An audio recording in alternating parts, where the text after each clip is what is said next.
Mic check, mic check, 1 2 1 2. I'm a little under the weather, but I still come through. That's that's all right, right? That's all right. A little something, man. It's light. It's light. I do way better. You know what I'm saying? I ain't ready to battle anthrax, but I I do a little something, man. don't. You gotta catch me in my prime. I don't think nobody wants to battle that dude. Yeah, man. That's vicious, man. I'll never forget that because I don't know how he's still alive. You know what I'm saying? But what's going on? What's going on? Pick and Roll Podcast, episode 37. It's me, Chris. I'm here with Super Dave. Super Dave, welcome back. Yo. Big Wednesday. You know what I'm Mhm. saying? A lot of big things happen in sports. We got a nice, healthy time to really do this podcast. Yeah, man. I'm appreciative because we got a lot to go off of, man. We got a lot to talk about. We're not just up here fishing. Right. We're not just up here fishing, man. How you feeling? Feeling great, man. Yeah, man. I got my cup of tea right here. You know what I'm saying? Just trying to stay above ground. That's it. That's all we got. That's all we could do in this world. That's it, baby. One day at a time. One day at a time. Mm-hmm. Before we get started, right? Actually, let's just roll right into it. NFL, man. Let's go. Last week of the season. How would you rate the last week of the season on an entertainment scale? It was a 10. Yo, I felt like that was one of the greatest regular season finales in the history of the sport. Yes. Even though there was some questionable coaching and some questionable football in there, right? Like at certain moments, you're like, all right, somebody got to close this out. It was just excellent theater for the NFL. And it's like, man, y'all really scheduled it right. Mhm. Like, how do y'all get it right where a lot of other sports don't? Get it wrong. The NBA can never get like a race to the playoffs down right. Mm-mm. So they had to come up with this play-in tournament. But I don't think you would need that if you just allow less teams in. Yeah, which I don't like. I don't like the play-in tournament. Yeah, I don't like it either. It didn't play out, I think, the way they wanted it to, but the way the NFL has it with this 7th game now, it adds so much more math into it. And there were so many teams still in the playoff race up until the last week of the Up season. until the very end. I mean, the scenario was crazy. I was rooting for the tie because I like chaos. I was. Yeah, I love chaos. was. I like it in college football, which we can talk about. I like it in I just like chaos and everything. Yeah, I like it. Baseball. I want people to argue. I want people to be mad. I like controversy. Right. Especially when it comes to, competition and things like that. So I thought that was pretty dope. That Chargers Raiders game. Mm-hmm. Did that play out? Did the team you expected to win that game? Nah, I thought the Chargers were gonna win. And this is where I look at Justin Herbert and I say, these are the games you have to pull out. Yep. I know there's 52 other guys on that roster and there's a whole coaching staff and everything. But if I'm going to pump you up the way we're pumping up Joe Burrow, Josh Allen, people have been putting them in that category. Mm-hmm. I can't even put you in Dak Prescottville until I see you pull out that game against the Raiders. Now, no disrespect, the Raiders have a hell of a defense. Their front seven is playing well. I don't even necessarily know if they're all that good. Right. I just know they've been playing great football. And given everything that they've gone through, it's been an amazing run. Yeah. But I need Justin Herbert. If you're going to take that next step, I need you to win that game. Those are the games you got to win. It should never came down to that one game. No, not at all. Because like the head coach, he's I don't know what like he is, but like to keep going for it on 4th down after 4th down after 4th down, like it's and the game that they lost to Kansas City at home. I was talking to I forgot who I was talking to, and we were talking about the game, and we're like, that game right there might cost them a playoff spot. Yeah. And then look what happened. It came down to the very last week, and it cost them a playoff spot. Well, let's talk about KC getting let off the hook by Denver. Yeah. They shouldn't have been in that number 2 seed. I was thoroughly disgusted by the Denver Broncos Saturday afternoon. I was tired, just came from Spider-Man. I was like, let me sit down and watch this game, me and my pops. Mm-hmm. They fumbled that ball deep in KC's red zone on a handoff. I said, man, oh man. And got a return for a touchdown. They let off the hook. And that's the thing about that AFC West this year. I'm not so sure KC is that much further ahead of the rest of the AFC West. No. Because this is not a gimme this weekend. Mm-mm. I mean, normally, I know last week I was sort of saying Pittsburgh should smoke. I mean, or Pittsburgh should get smoked. Yeah, I don't know if I believe that. I believe it. I think the game is going to be competitive, right? I still expect KC to win, but I think the game is going to be competitive because Pittsburgh's defense is also playing good ball, even though the Ravens were wounded duck. Mm-hmm. But it was interesting to see Pittsburgh still make the playoffs. Yeah, after everything that they've gone through this year, with Yeah, injuries and and just as bad as they've been, the lack from of week to quarterback week. play. Listen, Ben Roethlisberger was gifted one last dance. This is the last dance. Yeah, for him, yes. Yeah, and I thought if they missed the playoffs, it would be Tomlin's last dance, because Pittsburgh is not known for firing coaches, even though he's never had a losing season. Mm-hmm. But That streak is still going too. Yeah, Barely. But yeah, that's what I'm saying. I don't think Tomlin should get fired, but when I talk to Steelers fans, they think otherwise.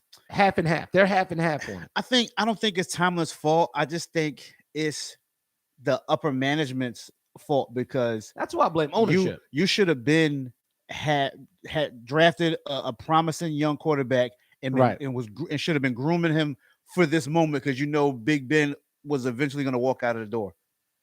So now it would have made it would have been an easy easy fix to where Ben's leaving after this year, and then that quarterback that you drafted could have just stepped right in.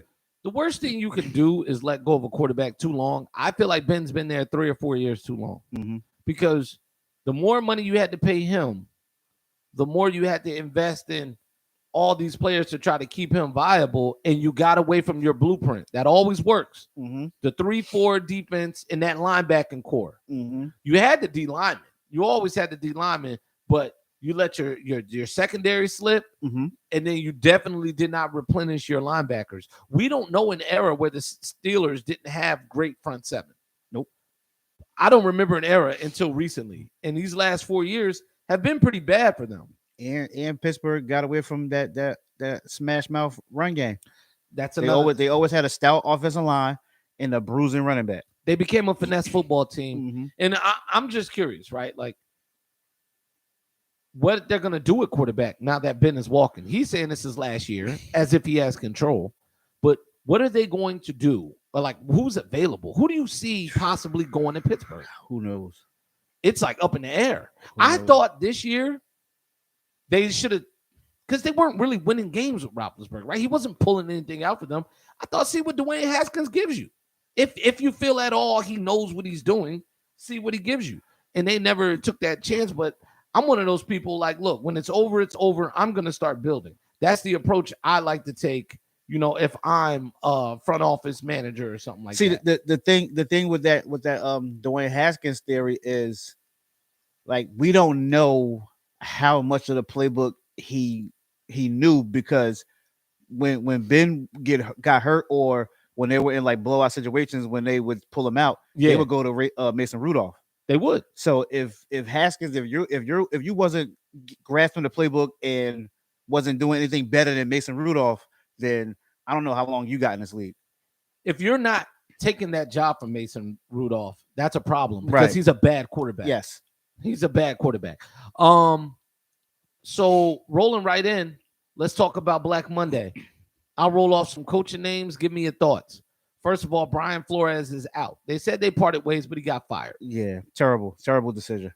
The rumors were that he got into an argument with Tua, and it was really bad, like a near physical altercation.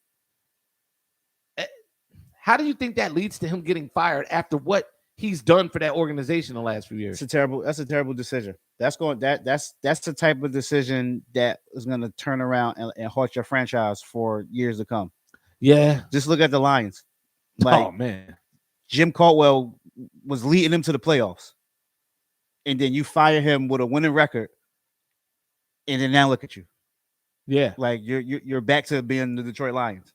Yeah. And I also heard that Flores had an altercation with the GM. That's why they fired him but kept the GM, because Flores didn't think that Tua was the guy that can lead the Dolphins to where they want to be. I thought that was evident when he got benched 5 times last year for Ryan Fitzpatrick. Yes. And then they let Fitzpatrick walk. Yes. I'm like, this is your clear security blanket.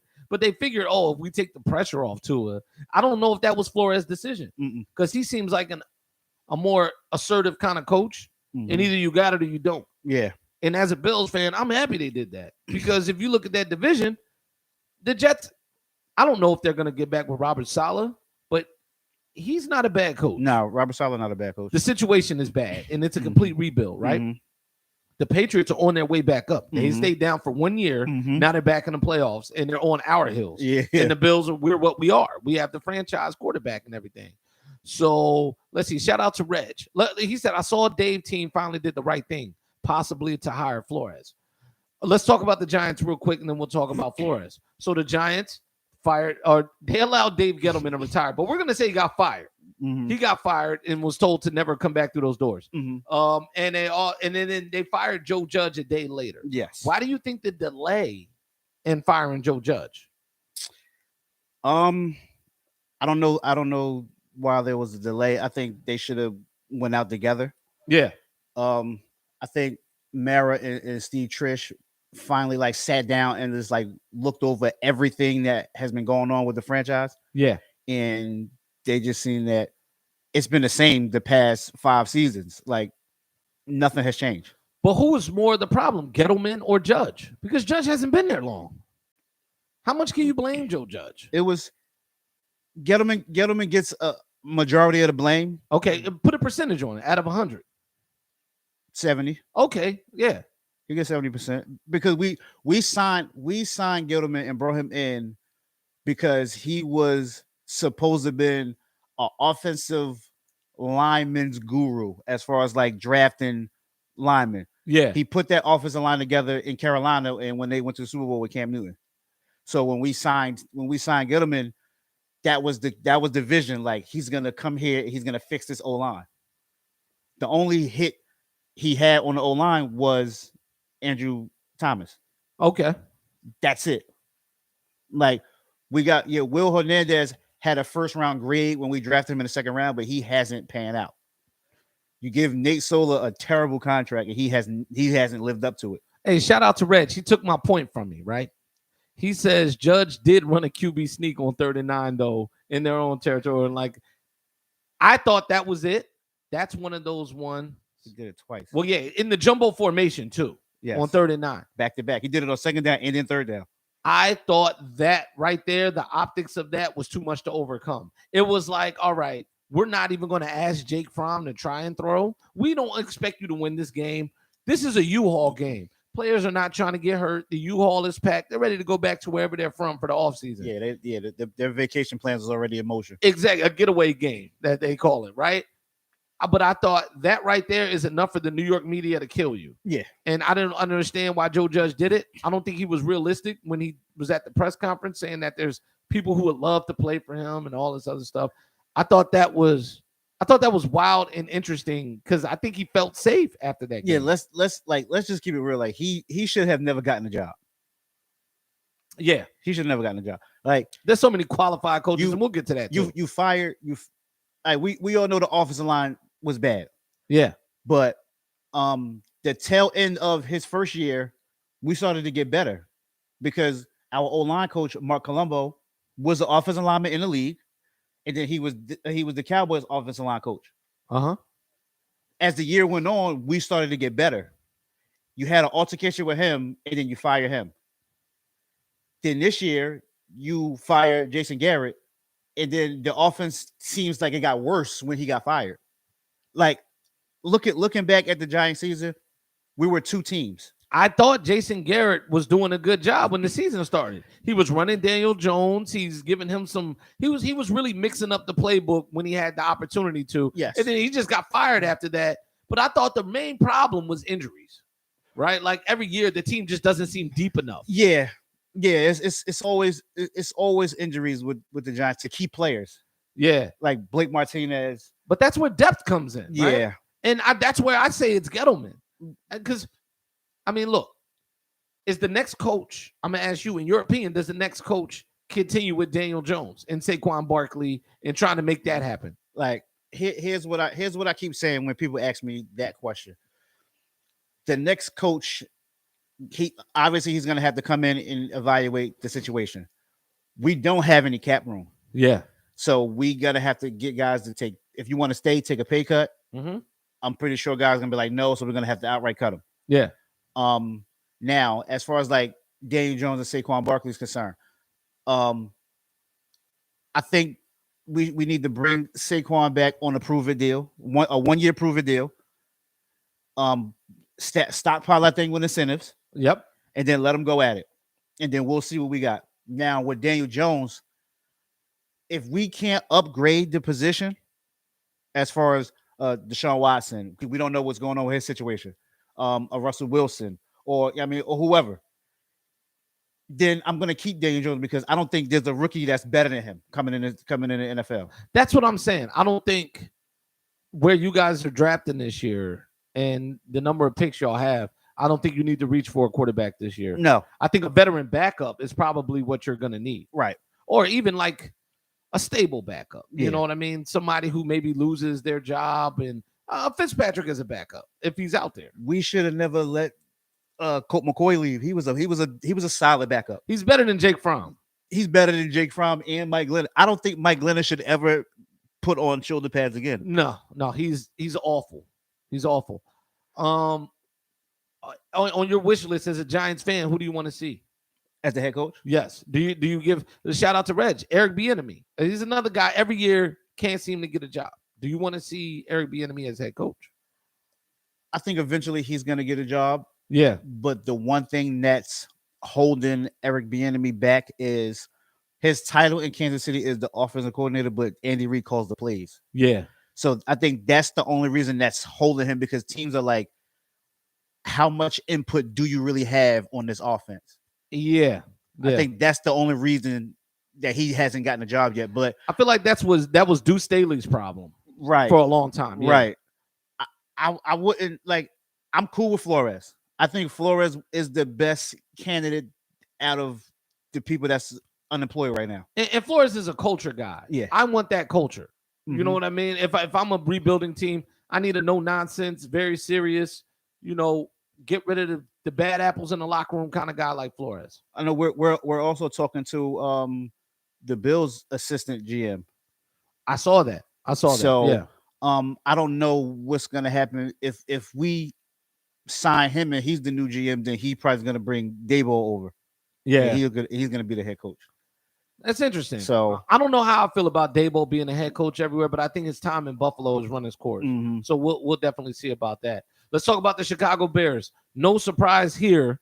It was just the inevitable. Matt Nagy fired, the GM fired. What do you see the Bears situation being right now? I don't know what kind of direction they're gonna go in. I think they're screwed. Yeah, I don't see any positive coming out of this. You have Khalil Mack making $1 billion. Yeah. Has he played this year? He's been hurt for the majority of the year. So here's the thing. You're going to have to make a big decision with Khalil Mack. You're going to have to figure out also how you're going to develop Justin Fields and put some talent around him. But you can't do that until you free up the cap space and the money. Mm-hmm. And then you also need a coach you need a coaching staff that has an offensive philosophy that's tailored to what Fields does. Mm-hmm. You can't have what you had or anything close to what you had. You're going to need to basically come into the new era with a guy like Justin Fields because he knows nothing and he's done nothing. Mm-mm. So that's what's going to be interesting. Who do you think would be a good fit for Chicago? I think Mike Zimmer would be solid up there. Yeah, and they know him in the division. Yeah. And we'll get to Mike Zimmer, but he's the kind of guy that has the cachet. He's a big-time head coach. Mm-hmm. They need like a Ron Rivera type. Mm-hmm. And I don't know if there's one out there right now, but Mike Zimmer is the closest thing you're going to get to a guy that's going to steer your franchise in the right direction and learn how to acquire players. Because we'll talk about it. Mike Zimmer gets fired.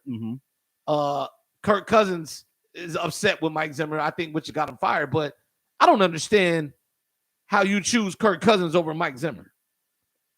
This is your $30 million quarterback, and I'm not a guy that's totally against, right? Like Kirk Cousins. But at the same time, you haven't performed well enough to run a coach out of town. No. And then you have a good team around you that you can't seem to make work. Mm-mm.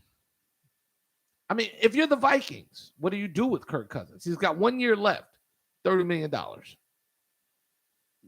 Lame duck year. Yeah. Lame duck year. Let him ride out this 1 year because I'm not sure that you can trade that. Yeah. So unless he takes a pay cut, which his contract is fully guaranteed. Yeah. So he's gonna have to just ride it out for 1 year. Yeah. You can't take $30 million in cap penalties. No. But I feel like out of all the coaches that got fired, Minnesota has the best, most complete roster out of all of them. Yes. You've got Dalvin Cook, you got Thielen, you got Justin Jefferson. A solid defense. Yes, you got a solid O-line. Yes. Yeah, Yes. you even got good backup running backs, right? You got a solid defense there. I do believe Flores might wind up there. Pops is logged on. He says Leslie Frazier in Chicago, but I also think Leslie Frazier already coached the Vikings. I think they should bring him back. Yeah. I think he'd be better suited for the Vikings. I don't want to see Leslie Frazier with one of these crap jobs like Chicago, because it seems like the black coaches always get these awful jobs that they're already behind the 8 ball in that division. No matter who goes to Minnesota, Chicago's going to be worse than them. Mm-hmm. They might be worse than Detroit. Mm-hmm. I don't want to see Leslie Frazier die on the vine. Yeah, that's in Chicago. And that's what every sport with the black coaches, like they always get them terrible jobs to where they're only going to last a few seasons and then they're going to get canned. Yeah. Yeah, man. It's that's going to be interesting. I think we hit all the firings. We hit them all. Jacksonville. Oh, well, Urban Meyer was gone weeks ago, right?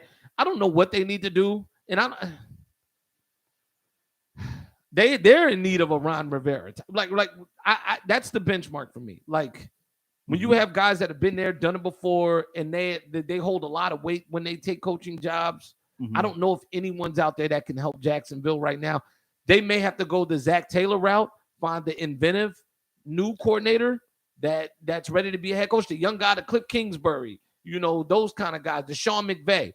They need to pluck a diamond in the rough right now and hope and pray that guy knows what to do with Trevor Lawrence. Do you think a team can bring Harbaugh back to the NFL?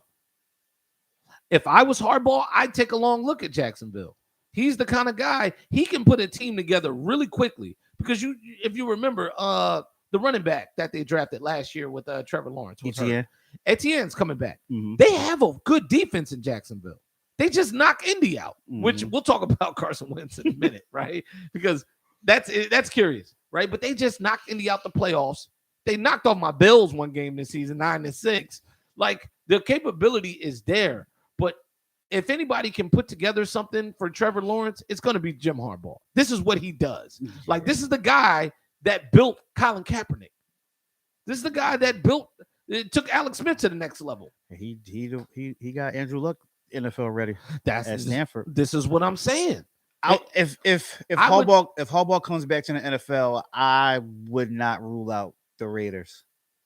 The Raiders would be great for Harbaugh because that team is already competitive, right? But the reason why, if I'm a Raiders front office personnel, I might look at it 50-50, because what if Vegas goes and beats Cincinnati in this first round, I think I might just keep this guy a head coach. They love this coach. I might elevate him. They love him. They're ringing endorsement. Yeah, I might elevate him. If you go in and win me a playoff game, I might take that interim tag off you. I was one of the people that was like, "Hey, letting Gruden go is gonna hurt." It didn't hurt him. It didn't hurt. It didn't hurt him. They figured it out. Yeah, they strung together the wins. I guess it was like with this guy, it was like Gruden is your math teacher, and then he's out, and now you got a substitute. So it's like, yeah, you could just relax. And I think that's what it was. It's probably a much looser culture with this guy, right? So, Red says Doug Peterson is going to end up somewhere.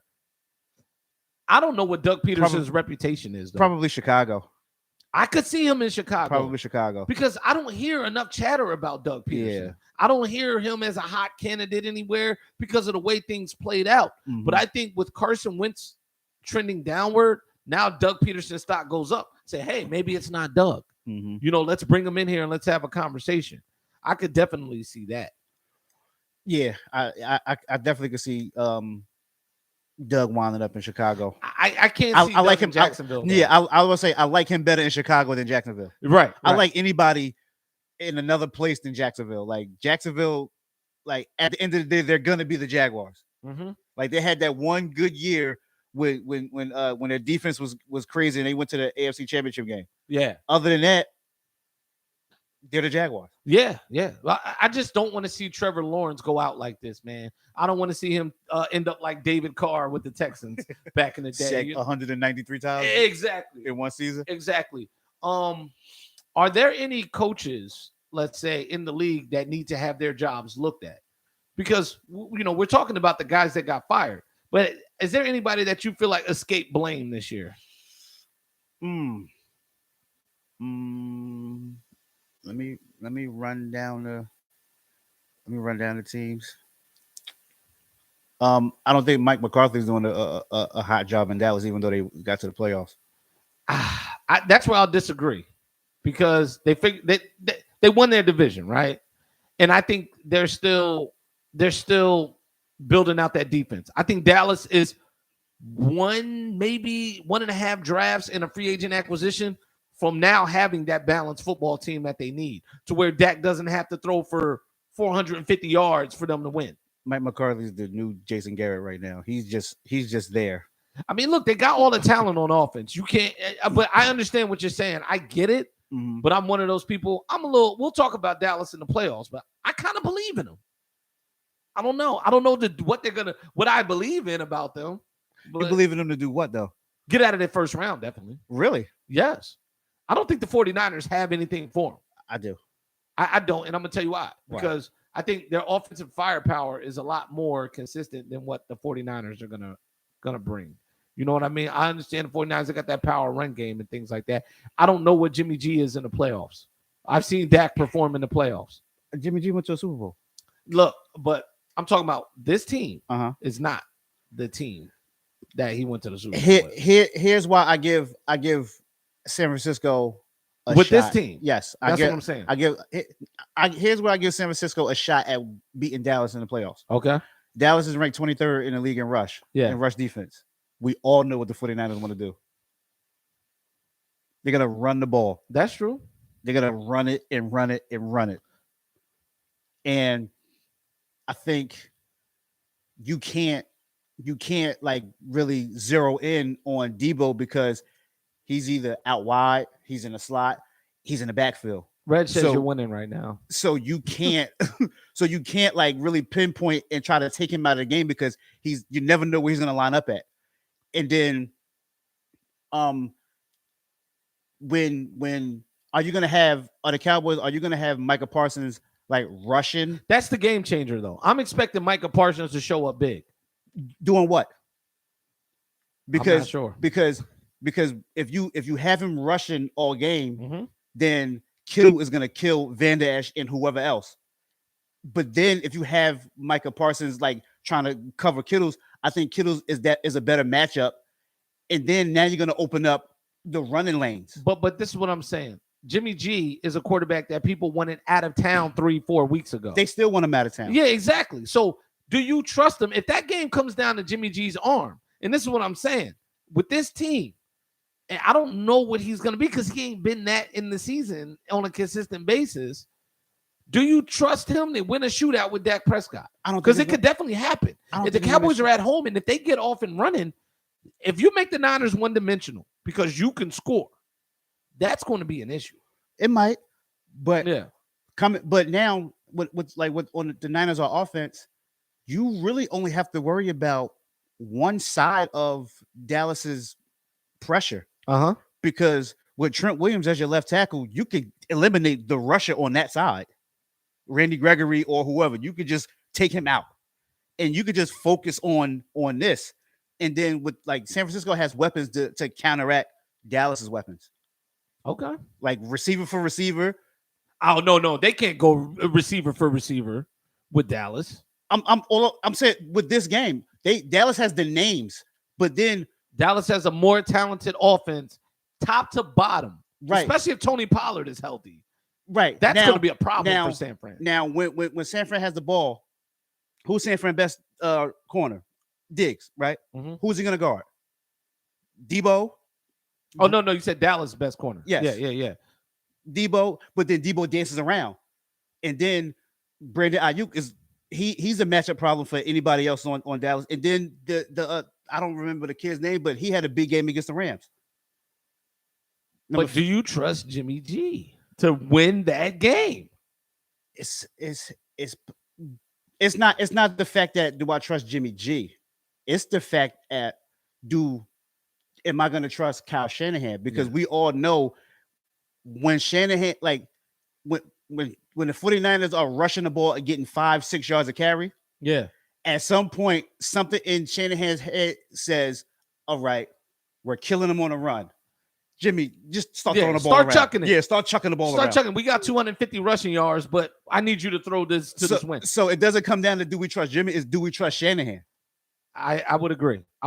But let's be clear. This isn't the Jimmy G and the Niners that went to the Super Bowl. This team is not that good. The defense is good. It's good, but not that year. That year was lightning in a bottle. If you ask me, the defense is gonna make the Cowboys one-dimensional because the Cowboys can't run the ball. We'll see. Because listen, I have a theory, and this is the last time I'm ever going to run with this theory that they've been resting Zeke.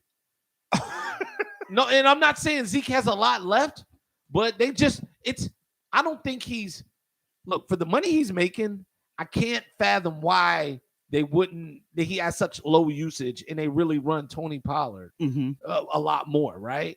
I think that their job, they know they're locked in with this guy. He's a veteran running back. I think their job is to just deliver him healthy to the playoffs. And I think that's what they've been trying to do. Just deliver him to the playoffs. And I think that's what they're going to do. I honestly expect San Fran to see a little bit more power in that game early on. And Dallas is going to test them. Dallas is going to test them. The Niners front seven is stout. I understand that they're stout, but Dallas's offensive line is no joke. And they are a joke. They're not the same. I know they're not the same. They're not the same. But listen, they're putting up the numbers this year. That's all I'm saying. They only put up numbers on bad teams. They lost to every. They went down to the wire with the Buccaneers week 1. They've lost to a lot of great teams, and those were close games. They're not like the Eagles where, every good team just flatlined them and they just smoked bad teams, right?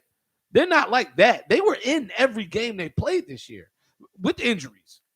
They were in every game because they're good. No, most of the teams when they're up, and then now late in the fourth quarter when they're playing prevent defense, then Dak gets his yards. I got you. Listen, I believe in Dak to get out of this first round. I don't believe in Jimmy G, and I don't believe in the Niners. I don't think they're ready yet. Okay. I'm not against Deebo Samuel. I'm not against Brandon Ayuk. I just don't think that they're the difference makers on that team. And it's going to come down to the quarterback. At this stage in the NFL, with the way Jimmy G has played and he's been inconsistent, it's like Kirk Cousins. I don't know what I'm going to get from him. I know he's not going to absolutely suck, right? Like he's not, Nick Foles in 2021, right? Like where yo, I'm not getting nothing this week. And if he plays well, it's a surprise, right? I just don't know if he can maintain a high level of football throughout an entire football game. Is my question. That's the question I have. We both know Jimmy G is a roller coaster. Yeah. But if the Jimmy G that played against the Rams last week, if he shows up this week, Dallas is out of there. Okay. I got you. He was down 17-0 to the Rams. And then brought them back, and then was down 7 with probably like 2 minutes left, and then got the game time touchdown. Lightning in a bottle, man. Let's talk about these playoff matchups. So Raiders and Bengals. Something is telling me the Raiders can pull this game out. And I don't know, like Joe Burrow, this is their first time dancing, right? And, I just don't know if it's what they've been doing, like what they did against KC is what they'll do this week. Now, the Raiders have to come east, which is tough. Historically, the Raiders don't play well when they got to come east and play playoff games. Right. As a Bills fan for back in the day, we used to smoke them. Come on east. You're going to get your mama's cooking. Pittsburgh used to smoke them. Exactly. New England smoke them. And you're outdoors. You're in Cincinnati this week.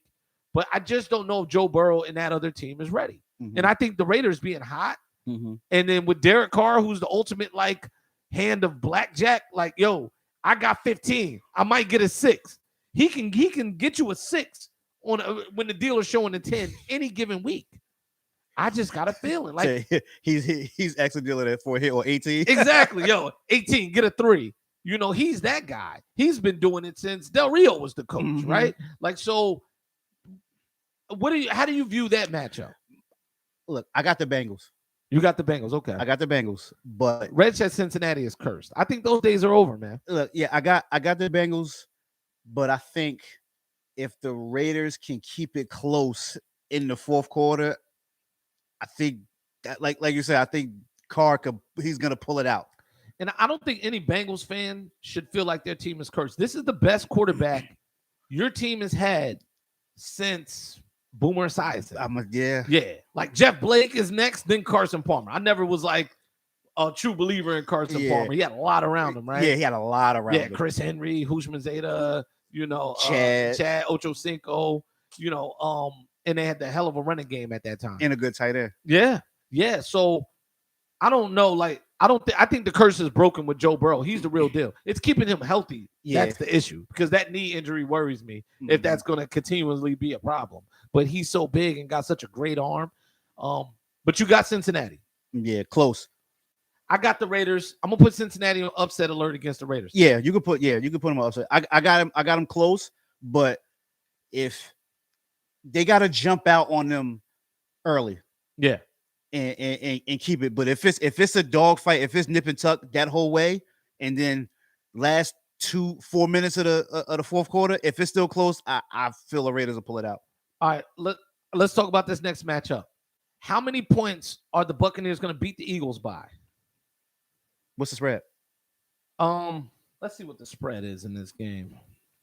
I was just looking at it. -8.5. Tampa Bay's favorite. I think the Eagles will cover that. Okay. Yeah, I think like Tampa Bay got a lot of injuries. Yeah. They are getting a few guys back, especially on the defensive end. Shaq Barrett's back. JPP is back, I believe. Yeah, I think the Eagles should worry. Mm-hmm. I think the Eagles should be very worried. And I also think that an alarm should have been rang about giving up that 50 to Dallas. I don't care if that's your second team. I didn't see that team. Like, yeah, they set a lot of starters, but I didn't see a big drop off in what I expect them to do week to week, right? Like, if Tampa could make Philly one dimensional, it's gonna get ugly. Yeah. If they could bottle up that playoff run defense that they had last year on their way to the Super Bowl, if they could take away Philly's run game and make Jalen Hurts a passer, it's gonna get ugly for Philly. And the only way to beat Brady is to get pressure. Are you gonna get pressure right up the middle? Are you gonna put people right on Brady's feet? That's what you need to do. Yeah. That pressure has to come up the middle. I'm a Tom Brady pressure expert. The only way you're ever going to beat him is not by rushing off the edge. It's about pushing that center right up into him. Yeah, because if you rush on the edge, he's just going to climb the pocket. Right. You get exactly. So that's going to be that's going to be the interesting thing to see. And I think the Eagles are going to struggle covering their tight ends. Gronk looks like solid and healthy, and they look like they're hitting the groove. And last week, the numbers they put up, I thought, they look pretty fresh out there without AB. Mm-hmm. They just look like a weight has been lifted off their shoulders. You don't have to force the ball to anybody. And if it's anybody that knows how to spread the ball around, Brady is the greatest in NFL history at doing that. Throwing to people who no one else would throw to. Leonard Fournette is back too. Yeah, Fournette's back as well. So that's the thing. So Red says that the Eagles' power run game is the formula, right? What about the Buccaneers' power run game? Right. And the Buccaneers are one of the probably top 3 run defenses in the NFL. Mm-hmm. That's going to be interesting to see what Jalen Hurts has to do. And I think this is where people are going to see his shortcomings, and they're going to find out what the franchise really thinks about him. Yeah. Like it's tough to have a power run game, and you have to run at Vita Vea in like it's space eater. Well, and that's another thing too. Like, you're just not going to win a playoff game, especially against a team of the Bucs caliber, a defending champ with the greatest quarterback of all time, who's should be the MVP this year. We could talk about that. We could talk about it. Yeah, but I just Jalen Hurts is going to have to throw the ball to win this game. Yes, at some point he's gonna have to throw the ball. Should an Eagles fan believe in Jalen Hurts throwing the ball to win this game? No. Yeah, I don't even think they have the receivers to really do it. Mm-mm. You know, so it's going to be interesting, man. And with Shaq Barrett and JPP both of them back, like how much time are you gonna have to like scan the field? Yeah. All right, so we got Steelers and Chiefs. We already talked about this. We expect the Chiefs to win. You don't expect it to be competitive. I do. I think playoff football is a little bit different. I think this is when Tomlin kind of comes alive. I don't think they have enough to win this game, but this line of minus 12.5, I think that's the sucker bet. That's what Vegas does. I think the Chiefs cover that. You think they cover it? Mm-hmm. Okay. Yeah, I look at this game. I think that game gonna be over in the first quarter. Whoo. Kansas City's defense is leaky. It is. I'm not saying that they're going to get beat over top, but if you're going to unleash Najee Harris, this is the week to do it. This is the week to give him the ball in all areas of the field and get him going early. If they can do that and really get some stuff going, you know, and work the edges, I think this can be a competitive game. Because with KC, your defense has to rest. They need to be rested, and you need to be moving the chains. You don't even necessarily need to be scoring a lot of points. You just need to be breaking up their rhythm on offense, because KC is a performance car, right? Mm-hmm. They're a sports car. Mm-hmm. You gotta drive it so you can keep it up. Mm-hmm. If it doesn't get to drive a lot, it's going to struggle. We saw this last year against the Browns in the playoffs, and Buffalo took advantage of that this year. We saw a bunch of teams taking it. Denver had it Sunday against their starters. They just blew it. Mm-hmm. I think this game is going to be a little more competitive. It should be entertaining to watch, but I've been wrong before in my life. Let's talk about Rams and the Cardinals. Monday night, the first ever Monday night wild card game. Right? Got the Rams. I got the Rams too. Is DeAndre Hopkins playing? Is he going to be available? I don't know. Yeah, because if he's not there, I think it's going to get real dark for the Cardinals early. See, the Rams signed Eric Weddle. I saw that Eric Weddle at a retirement. That's window dressing, because I don't know if he's ready to play football by Monday. Like, it's Wednesday. You signed Eric Weddle on Wednesday. He's been retired, chilling at home for 2 years. I don't know his workout routine. I'm pretty sure he's in better shape than me. But come on, like, what do you really expect? See, they signed him because this was the last team he played for. Yeah. So he still knows the defense. So they're like, all right, we'll bring in someone where we don't have to like prep him because he knows the language already. Instead of signing someone else, and we got to be like, look, when I call this is what you do. When I call this is what you do. Right. Weddle could just come right in and be like, now who knows how much he plays, but he just knows where he needs to be and where if he blitz, I know where I got to be. The interesting thing is though about this is he in shape to play? Like, safety is not the position I want somebody coming off the couch playing, because I need you to be laying the wood. Mm-hmm. I need, and then he's a run supporting safety too. Yeah. He's not a mainly a coverage safety. Mm-mm. He has that in him, but he's a down, run supporter. he's down in the box. We need you down in the box. I think that's more of a let's put you down in the box some plays, and you know, because James Conner is back for them, and is he? Yeah. I heard he's on track to play. Or there's a possibility he could play, but it's a good possibility. And I think they've been nursing him, letting him get it together, because they're good. That's going to be how the Cardinals have to win this game. You're not going to be able to throw all over the field against the Rams. Not with Kyler Murray. I don't trust him. Yeah, I don't trust him. And not without D-Hop. And the Rams play the Cardinals very tough every time. Yeah, every time. So, and for some reason, like Kyler can't outrun anyone on the Rams front seven. He just can't do it. Talking about playoffs, does Odell show up this playoffs? It's interesting to see. Like, we never, like, this is his second ever playoff game. Yeah. So, I mean, he's gonna have to. Is Matthew Stafford gonna show up? So to the game that I expect to get a lot more gray hair this Saturday night, right? And I'll tell you what. Let's just start off. Bills, Patriots. What do you got? Look, the line on this game, Buffalo by 4 points. Under 4, -4. Look,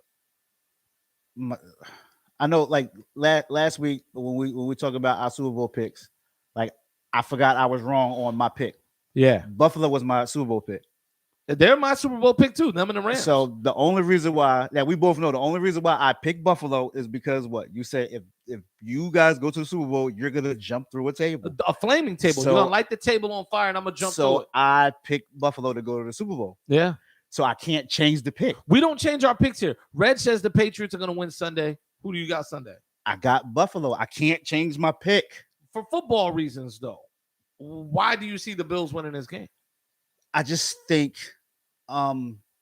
Josh Allen has only thrown 2 interceptions against Bill Belichick's defense, Which is amazing. He is the only quarterback lately, because Eli Manning, but he's the only quarterback lately that is not afraid of Belichick and his mystique defense. So I think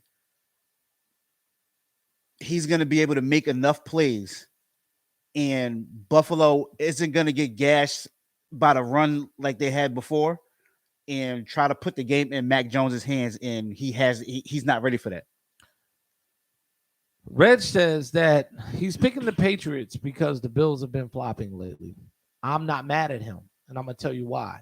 I think the Bills should win this game, but with Belichick, it's hard to call it, and the Bills have been wildly inconsistent. Mhm. I watched that Jets game Sunday. I was thoroughly disgusted. Yes, it was windy, but you're at home.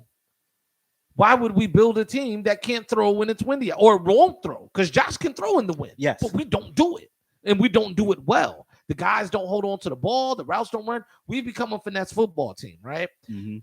But the wild thing is, somehow in this last quarter of the season, we started running the ball, and Devin Singletary is getting 100 yards a game. So we abandoned the run and put ourselves in bad situations all year. We lost a lot of games we should have won. Mhm. Are we going to let the Patriots off the hook this Saturday? I don't think Saturday so. night. I don't think so. And what worries me is the temperature is going to be 9 degrees at kickoff. Mhm. It's going to be dark, and there's possibly snow coming down. Mhm. Now, the positive thing is that the wind isn't supposed to be that bad. Like it was last time. Yeah. It's no more gale force winds. You know what I'm saying? Like, but extreme weather and extreme cold, I don't know how much of a factor that's going to play. But if I had to say anything, I don't expect Mac Jones to play well in that. Who's your defensive coordinator? Leslie Frazier Leslie Frazier. is very conservative. Leslie Frazier. Listen, I'm not a Bills fan. I need you to put 9 in the box and make Mac Jones beat you. Yes. I Take totally away agree. this run. You got to run blitz, and you got to run blitz Yes. from the backside. So you take away the cutback, Yes. and you win the football game. Yes. Run blitz him, stack the box, make Mac Jones beat you with his arm. I don't think he could do it. Yeah. But we get gashed regardless, week to week. It's like we don't set the edge well. Mm. And then just on the converse, our offense doesn't run from under center enough. We always have Josh in the gun, and we're running out of the gun or some jet. And I sweep or think stuff. I think that's an issue. I think like, Yeah. You got to create the question in the defense's head. What is Josh going to do now that he's dropping back? Is he going to hand it off? Is he going to pass it? Is he going to roll out? Now we freeze the defense for a couple extra seconds. And it's no coincidence that Josh plays a lot better like that because, they're not laying on all his routes. Mm-hmm. I think he should be under center more. You could get a lot out of your offense when you're up under center. This game is going to tell me. It's a referendum on if we're still a competitor or not, right? Like, because I think if we lose this game against New England, we need to go back to the drawing board in a very serious way because obviously it's not working. We built a team that can beat the Chiefs, but we got to be able to handle business if the Chiefs are the team we're looking at the very top. Because I still don't trust the Titans, right? Right. But the Chiefs are the team to beat. I think as long as Patrick Mahomes is in the AFC, they're the team. Yeah. Even though the Titans got the number 1 seed, like we all know, like the Chiefs are the class of the AFC playoffs right now. Right. It's the Chiefs, and then I believe it's the Chiefs, then Buffalo. So yeah, the Titans, they just got the number 1 seed. That's just window dressing. Like, don't nobody really take them serious because I don't trust Ryan Tannehill. No, not at all. Mm-mm. Not at all. But do you see Derrick Henry? He's supposed to be back practicing, but he didn't look like. I don't think they should risk his career like this. No, You know, if his foot can get re-injured, I don't play him this year. not at all. And it's gonna be cold. It's people need to realize that. Bless you.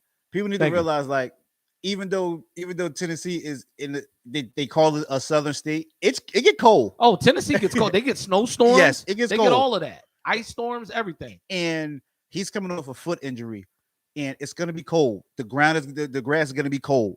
It is. And hard. So, like, you go to plant and you try to cut, and then somebody tackle you low. That could be an issue. We got some NFL quick hitters now that we ran through the playoffs.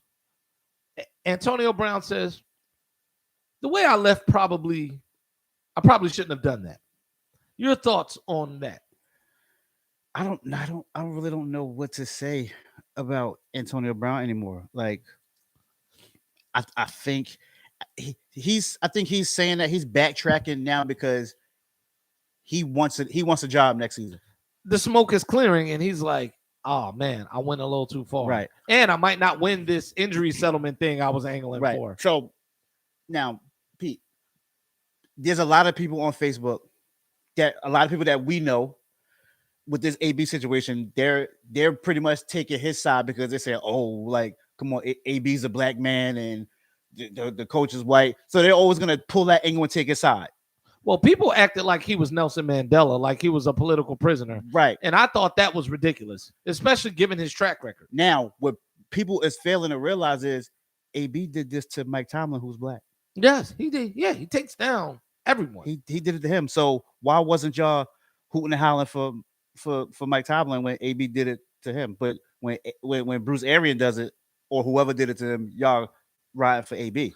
AB's thrown Tomlin under the bus, Juju Smith-Schuster under the bus, Shannon Sharp under the bus, Gruden under the bus. Yeah, he's thrown everyone under the bus. He's thrown Tom Brady under the bus. He called Mike Mayock the C word. That rhymes salting. With, yeah. That rhymes with tracker. Like, this is what I'm saying. Like, it's just, like you said, now it's clear.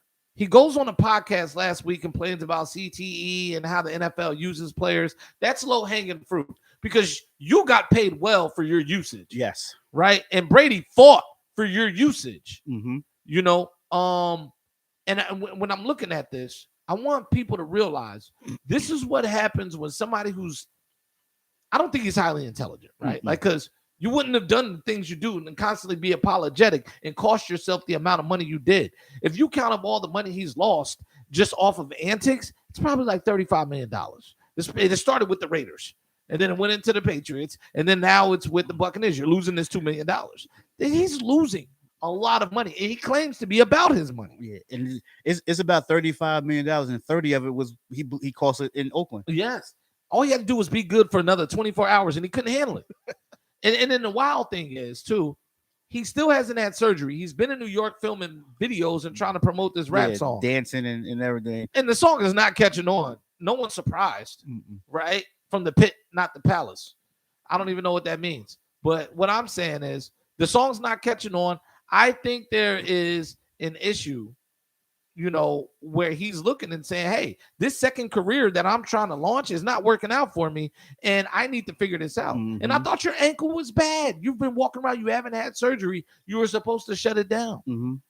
That's an issue. That's why I think that's why he was trying to get Tampa to guarantee the $2 million in incentives. And we were right. It was a money play from the beginning. It was a money play. I argue with people all over social media, and they're like, no, play. Chris, he's being mistreated. He's being misused. This guy is not Dr. King. Mm-mm. He's not Malcolm X. He's nobody that means anything to anyone but himself. Mm-hmm. Right? Like this was all about setting up a money play, and he just looks even more foolish. I think this is going to hurt. I think his career is done. Yeah. Right? I think as time passes, teams are going to move away from him because you can only get so many chances. Yeah. And then I also think it's going to hurt his Hall of Fame stuff. Oh yeah. I think his Hall of Fame career is, I think that's done. And like, remember when we touched on that he needed X amount of stuff to get his incentives, and we all know Brady was going to get that for him. He got it for Gronk. Yeah, I was going to bring that up. Gronk, they were well ahead of Carolina.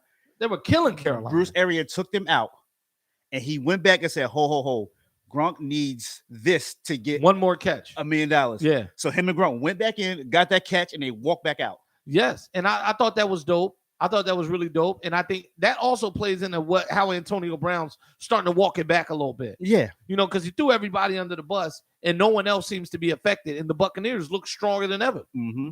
One of my favorite Tupac lines, stronger than ever. Like, I just love when he says that because I love it. Just sounds dope. But the Buccaneers look stronger than ever without him.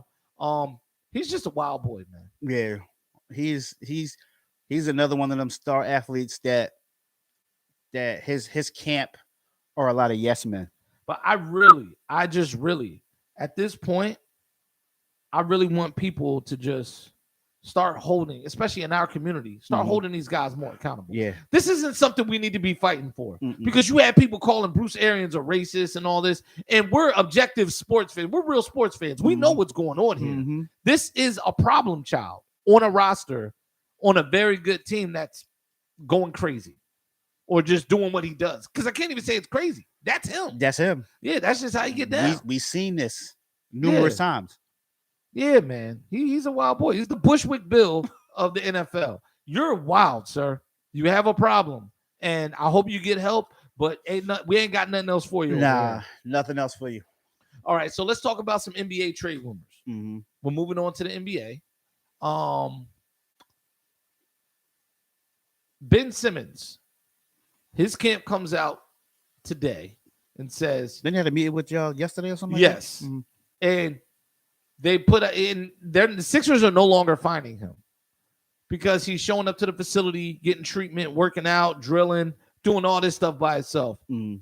And his camp is telling everyone in the NBA that whoever acquires him, they'll have to wait a few weeks because he's going to need intense cardio and practice. So it'll take a few weeks after you trade for him to actually be ready to play. Mm-hmm. How do you view that? They said intense cardio. That just means that even though he's showing up to the facility, he's not doing nothing. Yeah. That's all that means. He's not doing anything. Yeah. He just Rich Paul finally got to him and was like, look, just report. Yeah. And I need my money. Yeah. Don't get hurt. If you don't get paid, I don't get paid. I don't get paid. Right. So just show up, put a fake smile on, let them see that you're in the building, go on the court, walk around, do something. And just be a good guy. Red said that's his fiance getting him right. I like her already. She's in Philly with them, and they, Sixers fans, man, the beat writers with their cell phone pictures of him and his fiance walking outside the practice facility over in Camden and out in Philly and stuff. Yeah, maybe. Yeah. I just think, if you plan on getting married, you need to get paid. Yeah. I don't know a woman that's gonna marry a guy that just quit his job for no reason. Mm-mm. Yeah, like you ain't got no money coming in, like nothing.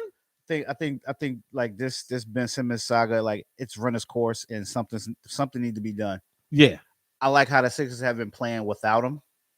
Like everyone seems to be chipping in, getting back to the top half of the East.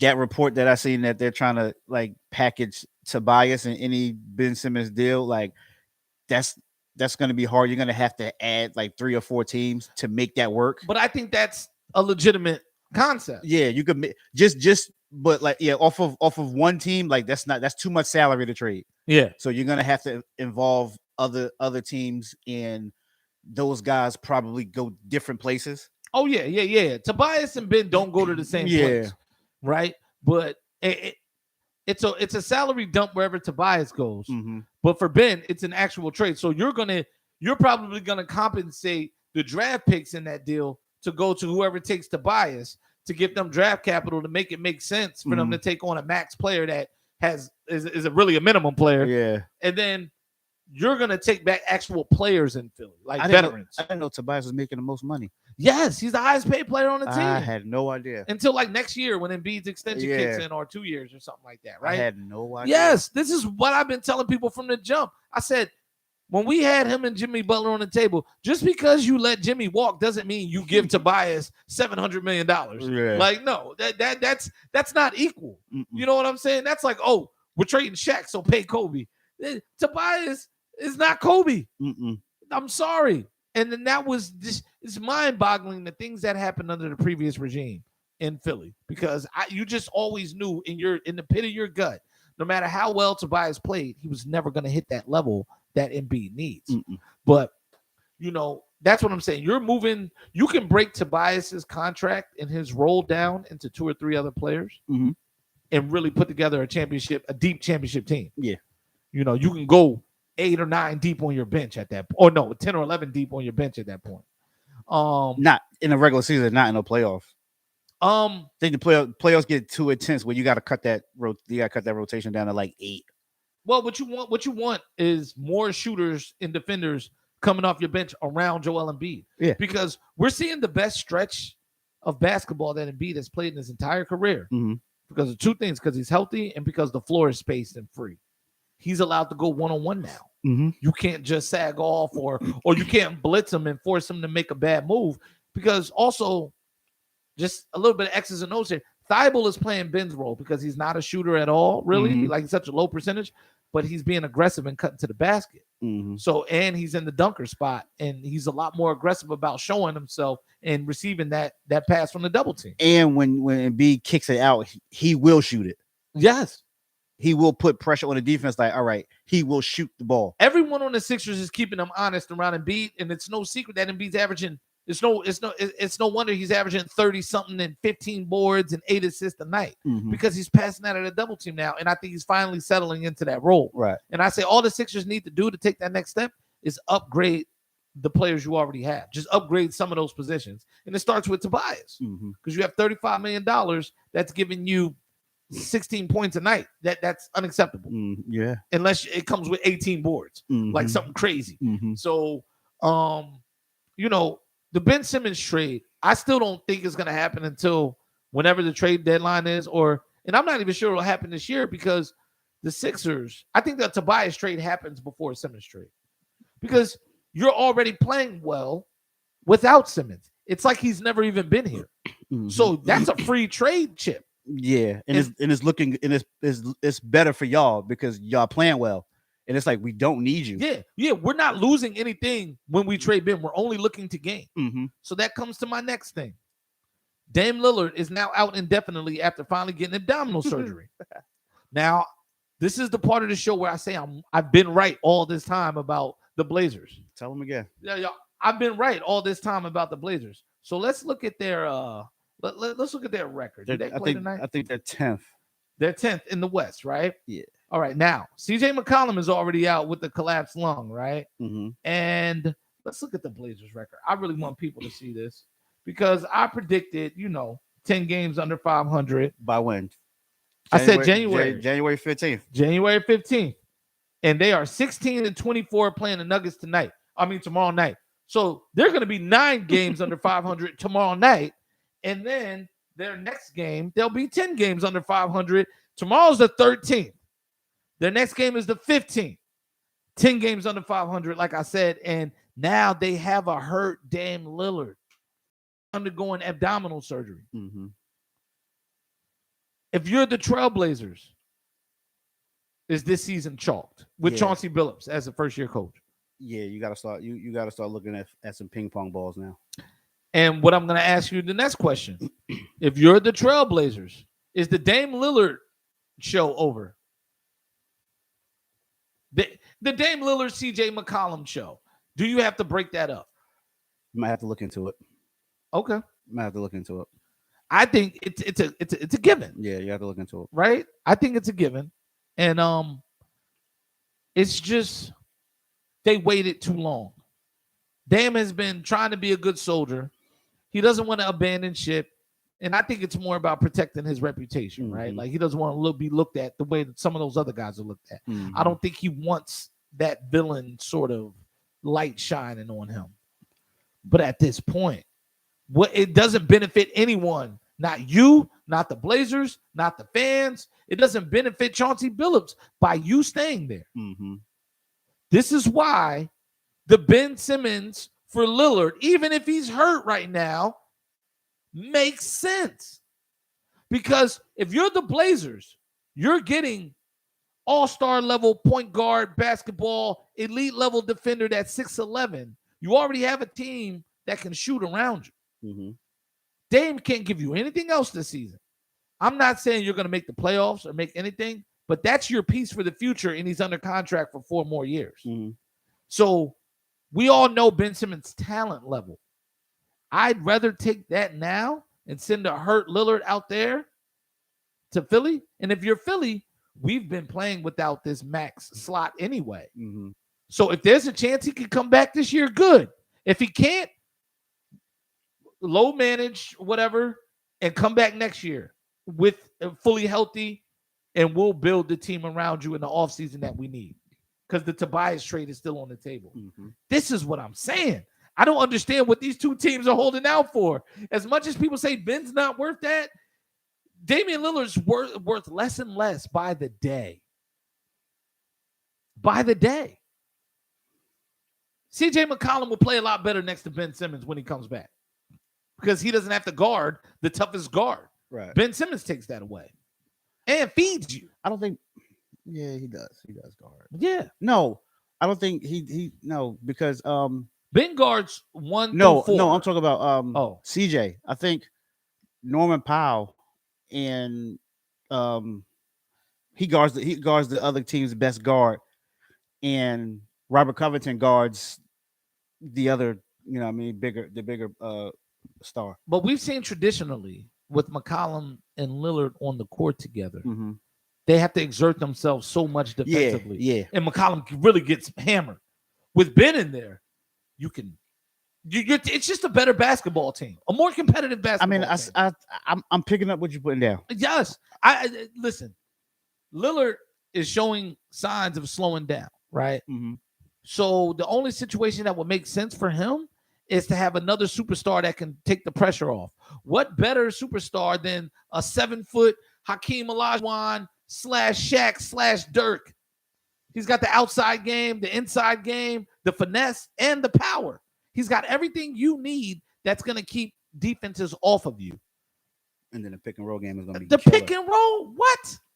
This is, I should be a GM or a sidekick. Either way, I'm in the wrong career because I've been telling people January 15th, I'm going to put it on Facebook today. January 15th, let's watch the Blazers record. I predicted 10 games under 500, and they are right on time, baby. Always on time, like Ja Rule.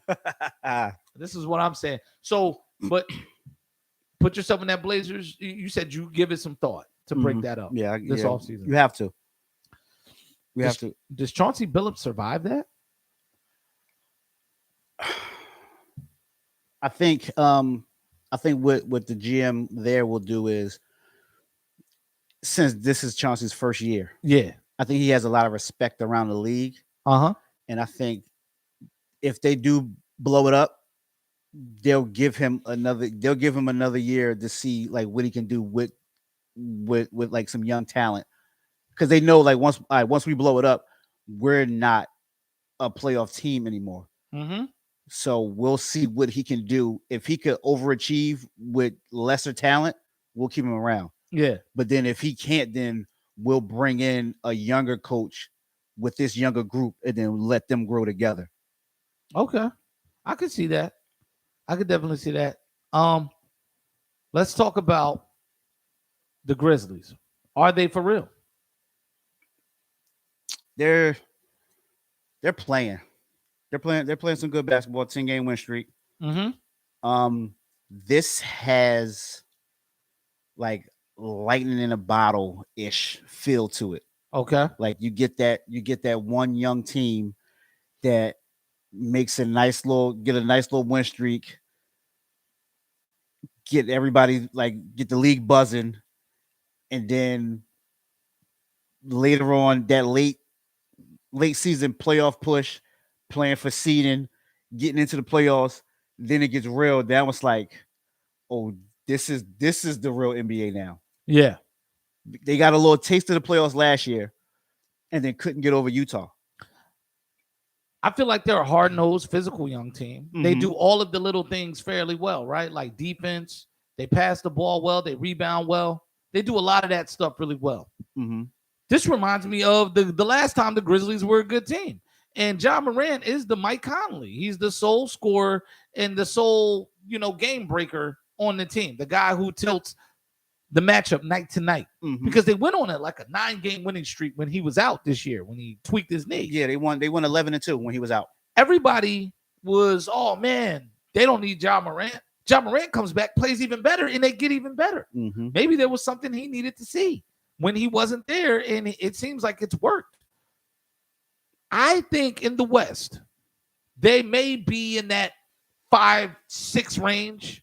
I don't know if they're Jazz, Nuggets, Suns, Warriors. I know they're not in that tier of teams in the West that are going to be there later on in the playoffs. But they're no longer a play-in team. No. They are gonna finish in a guaranteed top 6. Yeah. And honestly, if they play the Lakers in a series, I'm taking the Grizzlies. Yeah. Yeah. And I'm taking Westbrook to have a whole blooper video just in that series alone. They didn't beat the Lakers 3 times already this year. And did you see what LeBron said? I'm sick of y'all talking trash to me. Y'all gonna start respecting me out here. Win a game, LeBron. Dominate them. Yeah. These young boys, they own you, and there's no one else to blame. Dominate them. I didn't like that he was complaining about that. Man. It's like LeBron could say he's a bad MFer against the Kings. But then when he playing against a good team, he leaves the floor early. Listen, man. Listen. Look, and for the real sports fans out there, y'all know what we talking about. Don't be a lion amongst mice. Be a lion amongst lions. That's it. I don't want to see you celebrate when you destroy the Kings or you beat the Pelicans or you destroy the Orlando Magic. I want to see this when you're playing against legitimate competition. And you can't get mad and start getting personal with guys when they're talking trash to you. Because I've seen you hit a statue pose after all the great things you've done in your career. When Iverson crossed Jordan, Jordan came right back and crossed Iverson. That's the part no one talks about, right? When you wanted to track Jordan and all that, oh, man, he got crossed up. People forget. The Bulls won that game handily. It was not a good game to watch. As soon as Iverson's jumper went in the net, Jordan was calling for the ball, like, give it here. Oh, yeah. He went right back at Iverson, and then he settled him down, and the Bulls proceeded to go on a very long run and got the Sixers up out of there that night because they were a bad basketball team. And it didn't take Jordan to talk nothing. Let his game do the talking. This is what I'm saying, man. But I think the Grizzlies, for real, is like contender. I don't think they're for real, but I think they're a good team right now. And I think they're just going to be a good team for the rest of the season if they stay healthy. Yeah, that's going to be the key. If Ja can stay healthy. Do you think it's time for the Celtics to break up Jaylen Brown and Jason Tatum? Yes. The Celtics say they have no plans on doing that. I think it's time. And the Sixers are rumored to be one of the teams to want Jaylen Brown, which I'm okay with. Yeah. Right? Tell me why you think that it's time to break them up. Look, I'm a firm believer in. Well, I was one of the guys that was saying that they should have kept Gordon Hayward and let Brown walk. Yeah, they should have traded Brown and kept Hayward because Hayward is not going to get in the way of Tatum. Nope. Now Tatum and Brown, they keep clashing because they're pretty much the same player, but Tatum has a higher upside. His ceiling is higher. He's a more skilled player than Jaylen Brown. Jaylen Brown is a defender. He's a 3-and-D guy. Yeah. You know what I mean? I can slash to the basket, I can play some defense, and I can hit this corner 3. And he can explode on a given night for some real scoring. Yeah. Yeah. But I think Tatum is the overall better player. So when it comes down to being the GM in Boston, Brad Stevens, and it's like, all right, who do I trade? It's a no-brainer. Who you going to trade? You're going to trade Jaylen Brown because he has value. You could trade him. Value. You could trade him somewhere, and you can get good, solid pieces back. Solid pieces, yeah. You can get a couple guys back for Jaylen Brown, right? So yeah, I think it's time because I think the Celtics are a play-in team.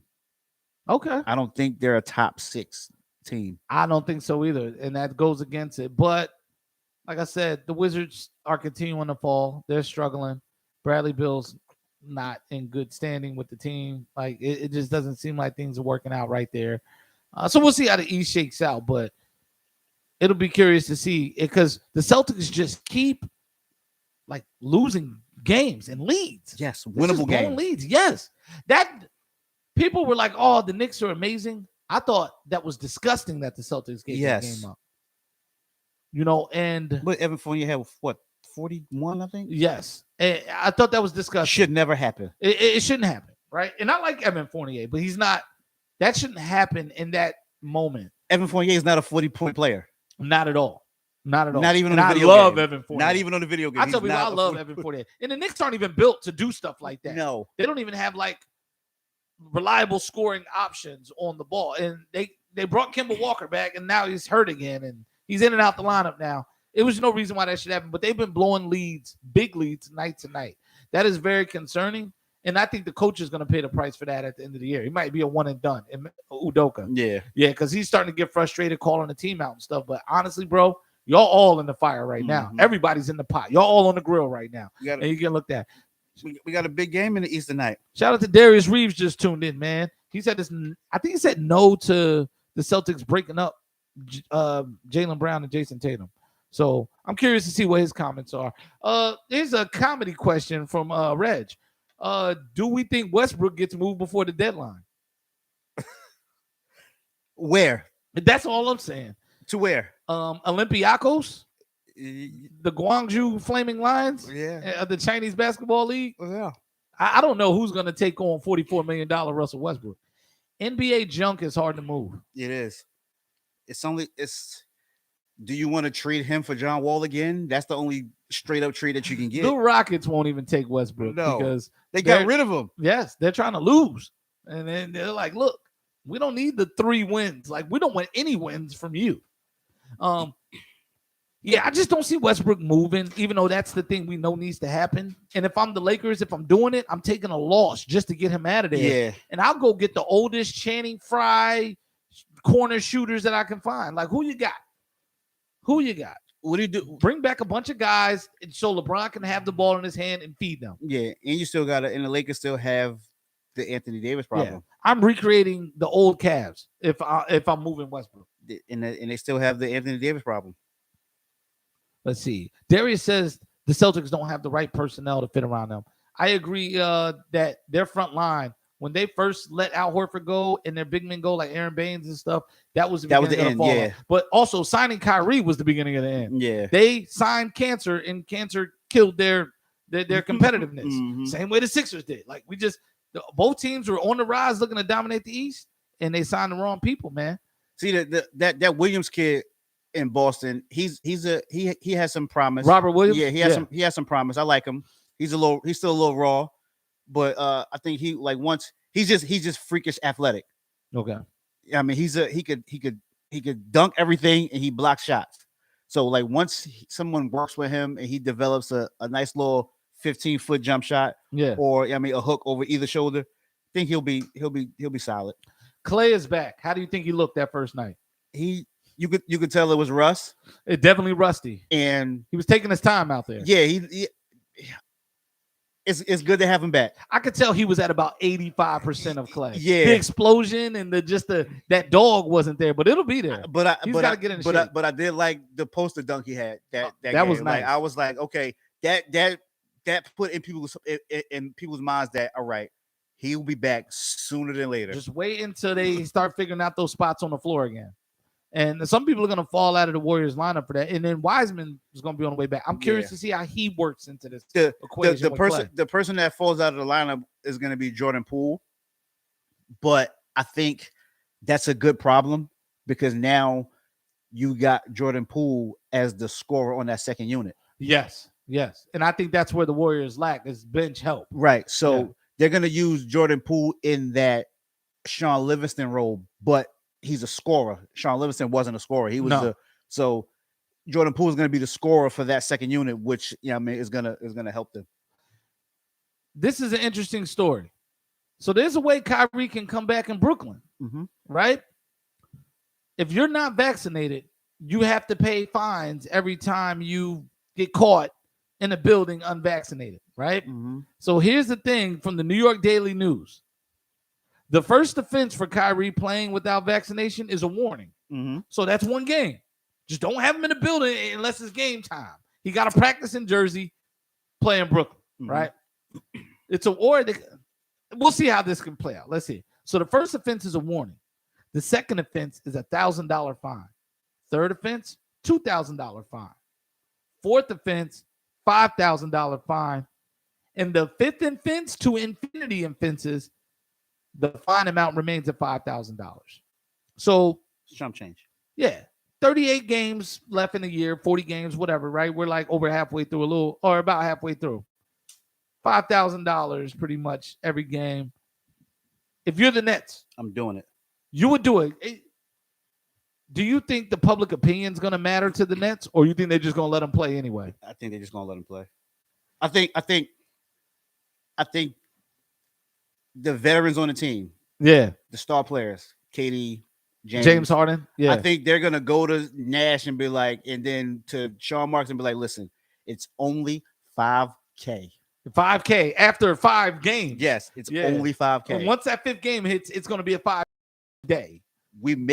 You guys make $5K in this building every day. Yeah, every game, every 5 minutes. Y'all make $5K just in concessions alone. And the Nets been losing. Yeah, they got a tough one against the Bulls tonight. Nets been getting their butts kicked, and we'll get into that later. But so I think if I'm the Nets, I do it. Just go ahead and take the scrutiny and the criticism and all of that stuff. I do it because it's a PR nightmare. Because if you wanna be the team to get out of the East, everybody's picking y'all to go to the finals. Some people are picking y'all to win the finals. Yeah, you're gonna need Kyrie for some home games. He has to play at home because someone asked me last week, do I really believe in my team, Chicago Bulls? And I told him, I said, look, you can ask Chris. We did it on the podcast. I said we were a second round team. Yeah, I said that. It all depends on what matchup we get in the playoffs. You have to win these games to get the right matchup. If we get a favorable, I still think we're gonna get past the first round. Right now, that second round, given. That second round, if we get a favorable matchup, I think we could get to the Eastern Conference Finals. So they was like, "Well, do you think y'all can beat Brooklyn in the playoffs?" I said, "Here's where I say yes," because I said, if Game 7's in Brooklyn without Kyrie, I think we could win that game. Oh, of course. You can win the other 4 games too, even if Brooklyn's a higher seed. Right. Yeah. So, and I know the Nets are thinking that same thing. Like, if we get a Game 7, now before I get there, if the rules stay the same and Kyrie can't play before this article came out, if I'm the Nets, I play the regular season not to get home court. Yeah. Because, I would agree. Because I want Game 7 in your building where I'll have my player. Yes. Now with this coming out, now I ramp it up and I get home court advantage, because now if I don't have to gotta pay $5K to have him to win a championship, so now Chicago has to come to me for Game 7. Milwaukee has to come in here for Game 7. I feel more confident that way now. Here's the way I look at it. The basketball side of me, I totally get it, right? If I'm a Nets fan, I want pay the $5,000. I think Kyrie should pay it out of his contract. But also how I feel about Kyrie and the rhetoric, and he's the Antonio Brown of the NBA. He's a guy that seems to want to get out of going to work every day and honoring his contract to the fullest. He always finds a way out of doing that. Mm-hmm. And I think you're rewarding stupidity here. Mm-hmm. I think that's going to be the PR nightmare. And if you're the Nets, are you ready for the people around the country and around the world to have a spotlight on you? And are you ready for the NBA to have to step in and say something to you, right? Because that's going to ruffle some feathers, given that they've been following protocols and everything. And you have this unvaccinated guy who you're just going to break the rules for, because that's what you're doing. You're breaking the law and just paying the fine, right? You're breaking the law for a price. If I'm the Nets, I got to give that serious thought. Like, do we really want to reward this? Because they're fed up with his antics. But now there seems to be an opening. I think the money should come out of Kyrie's check. That's Yeah. You pay your fines. I like it. If you're gonna do this, Yeah, I and, like that. and it should be, they gotta let people know that that's happening Yeah. because no one else in the league is getting that privilege Mm-hmm. in the places where you had to get vaccinated. Andrew Wiggins had to break down and get the needle to the shoulder Mm-hmm. because hey, we're playing for championships here. So either you're gonna be a part of it or you're not, Or you go back to Minnesota. or you go to Orlando, right? You Because love sending people to listen, Orlando. go to Orlando. If you don't want to act right, go to Orlando. I heard the weather's nice in Orlando. It's very nice, and this will be your last max contract. So bye-bye.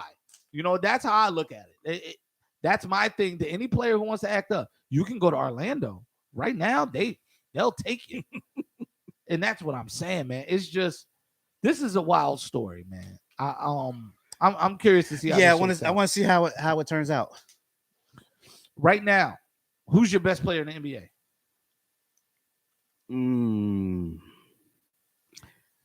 Hey, Reg, it's breaking the law for a price. That's what it is. I think Embiid is still the best player in the NBA. I think so too. Ja Morant is making a push. Best player in the NBA? No. He's making a push to be in the top 10, top 5 range. I think he has top 5 potential. He's making a push. We talked about this, but yeah, I think he has that potential. But I think it's Embiid, KD, Steph, top 3. What's your reasoning for putting Embiid up there? Because I think Embiid's the Shaq of this era. I think he's the most dominant player in this era. People are going to say Giannis, but Giannis's dominance is straight line dominance. Yeah. I'm going to get this rebound. I'm going to dribble straight down the line and I'm going to dunk it. But with Embiid, he can kill you in the post. He could dominate you with his back to the basket. He could face you up. And he dominates Giannis. Giannis. Yeah. And it's like what can once Embiid gets it in his head that where like I know this is a new era, everybody shoots threes. But once Embiid figure out like I don't have to shoot threes if I don't want to. Yeah. I could just get the ball on his block and I could score 40 from here. Well, and that's what he's doing every night. He just set the Sixers record, most 30-point games in a row. Right. Because he's been cutting out that 3 ball. Yeah. If I could get down here and I could hit you with this little 15 to 18 foot jump shot, I could kill you on the block. You're gonna foul me, and I'm hitting my free throws. I think like you can't game plan for that.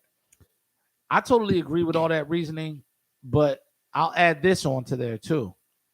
If you look at all the other teams, right? He's now playing his best basketball as the lone superstar on that team. He's really the lone star player. Mm-hmm. There's no other star player, not even like another A- level player on the team. Everybody else is either B or below. And I don't even know if there's a B player on the team, right? You got some young guys that are like, they're not B yet because they haven't proven it. Yeah, like Maxey. Like C plus. C plus, yeah. Guys. It's a bunch of C plus talent. And I look at all the other top players. Could they win with these kind of players? Absolutely not. They couldn't do what the Sixers are doing. Mm-hmm. Like for what everyone says. And look, KD, Hall of Famer, top 10 player all time when he's done. Definitely a top 4 scorer ever. Mm-hmm. Right? Like when he's done, he might be the second greatest pure scorer I've ever seen behind Jordan. Mm-hmm. You know what I mean? But I'll say with Embiid, you plug Embiid onto the Nets, and pull Harden off, the championship is over. Like, get in. Mm-hmm. Take Giannis off and put Embiid on the Bucks. Championship's over. Pack it in. Lou Alcindor. Yo, there's no question. Mm-hmm. Drew Holiday now looks like Oscar Robertson. You see what I'm saying? You put Embiid on the Warriors and pull off Draymond and Clay. Warriors are winning the championship. Mm-hmm. I think Embiid, he shifts the balance of power night to night. Mm-hmm. I don't care how good your team is. That's somebody you got to deal with. Yeah, that's what I said. You can't game plan for it. No, and they're closer to building the team that Embiid needs now that Simmons is out. Mm-hmm. And you're starting to see the Sixers. They just lost tonight, but they have ripped off 7 straight, and they're right back after COVID has gotten through the team. They're right back. Mm-hmm. And I was telling people this is like a Hall of Fame stretch of basketball for him. Mm-hmm. And like, because I think this is going to be remembered. This is going to be the season because he's healthy, he's in shape, and he's looking to get his. Mm-hmm. He's figured it out. Like, he's understanding how the game balances between him getting his and helping the team get theirs. So, yeah, man. My pop says Simmons for Harden in the offseason. I could see it. I could see that. I wouldn't be mad at it, but I think there's other directions we can go. Yeah, I can see that because Daryl Morey he wanted Harden for the longest. Yeah. So Houston just didn't want to do business with him. Yeah. But that now was that it, I see, and I mean, you might not have to trade because I believe this is his last. This is James Harden's last contract year, and he's a free agent. Yeah. So you would need to move Simmons for something expiring. Yeah. Or some guys you can then move and clear the deck for Harden. Mm-hmm. You might be able to keep something as you bring Harden in. But yeah, I just think Embiid right now is the best player in the NBA, and I just hope the Sixers have a plan on putting the team around him that's going to get him that championship. Yeah. He's a franchise. He's an aircraft carrier. And the last big man outside of Shaq that I've seen be a real aircraft carrier, Kevin Garnett. That's a guy night to night. He reminds me of Garnett. Mm-hmm. Inside, outside, defense, intensity, mm-hmm. veracity. Like, I see it all. Mm-hmm. And it's there because playing with an attitude. Yeah, he's playing with an edge to him. And so I'm loving it, man. I'm loving it. NBA, we're all sewn up there. Let's talk about John Lester, man. It's your question. Pose me the question. Yo, I heard, I was watching something. We in the baseball talk now. And someone mentioned, is John Lester a Hall of Famer? Career 2.56 ERA in the playoffs. Mm-hmm. That's extremely good. Mm-hmm. Whether you know baseball or not, you probably know that's a really good ERA for the playoffs. 3 rings between 2 franchises that were in long World Series droughts. Right. Red Sox and Cubs. But he never won a Cy Young. And me personally, I don't think he's a Hall of Famer. Right. I don't think he did enough. Yeah, he got some World Series rings, but he wasn't the factor on them championship teams. So I think no. I'll ask you this about John Lester, right? Let's look at the guys he played with in the same era that we know are going to the Hall of Fame, right? Let's look at Felix Hernandez. Definite Hall of Famer. Mm-hmm. Do you put John Lester in that stratosphere? No. With 3 rings? No, because even though Felix doesn't have any rings, Felix was the soul, the heart and soul guy. Okay, so he's the centerpiece. He was the pitching staff. Yeah. In Seattle. It was him. Oh, of course. Yeah. It was Felix, and then you're losing everything else until you get back to Felix and some middle relievers with the occasional Cliff Lee here and there. Or Iwakuma. Iwakuma. Iwakuma was man, that's my guy. That's my guy, man. Iwakuma, man. It broke your heart when he left. It broke my heart when he got hurt because that was the end of our championship hopes. I was looking at Robinson Cano like, please make something happen. And it wasn't happening. Like, I don't believe Lester gets in because Curt Schilling's still not in. Even though we probably there's probably some backdoor nonsense that's keeping Curt. I don't think out. people like Curt Schilling. Yeah. Yeah, like as a person. I think Curt Schilling made a lot of comments too after baseball that, he's kind of controversial. Yeah, that's what I say. Like, it's some other stuff keeping him out, but like on the field wise, like John Lester, he doesn't hold the candle to Curt Schilling. But I think that 2.56 ERA in the playoffs and the longevity that he's had is going to get him in. His career win-loss record is 200 in 117.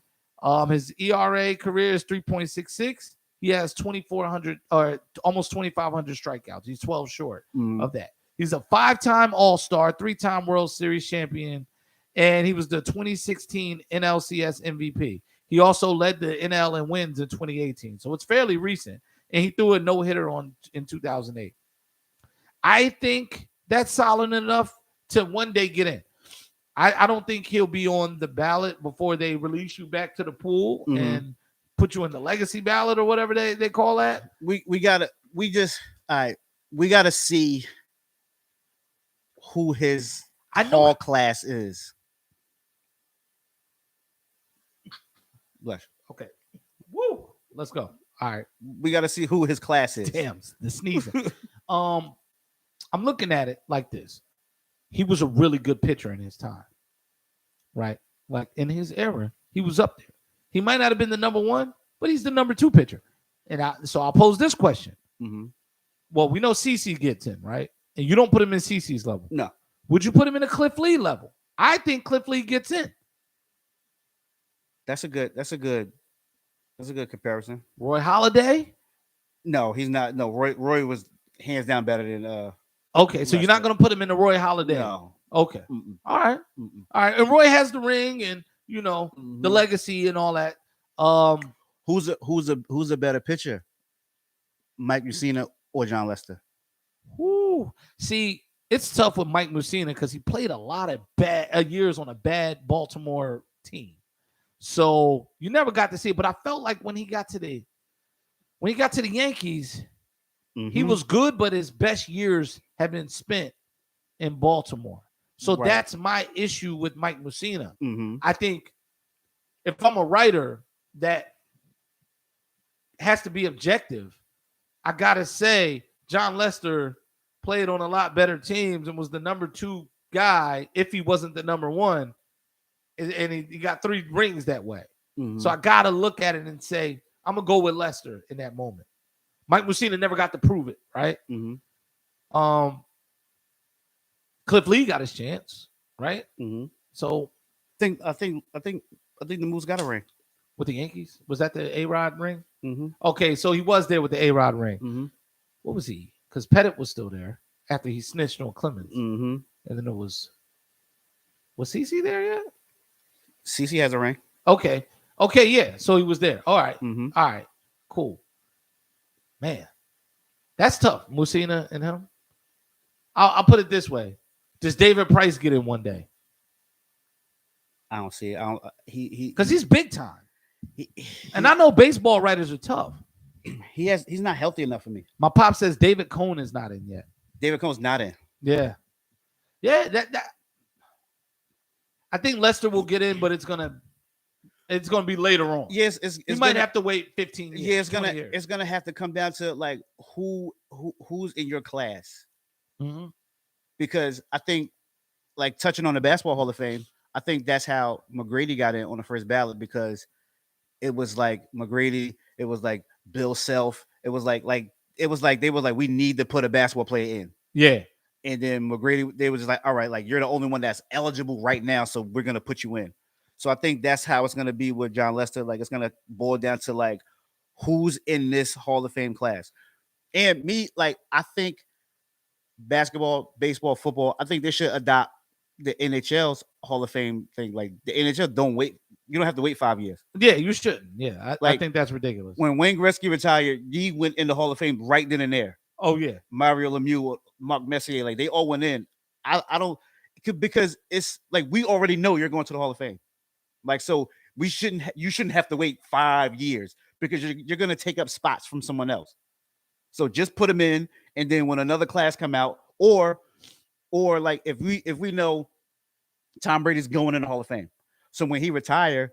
So when that draft class come out, just add another person because we already know you're going in. Yeah, that's true. Yeah, if you're gonna do that, yeah, let's argue about the guys we should argue about. Right. That's interesting, man. John Lester retiring. Does Tim Lincecum get in at one day? Yes. And you don't put Lester in that Tim Lincecum. I think Lincecum he was a better postseason pitcher than he was the ultimate postseason pitcher, right?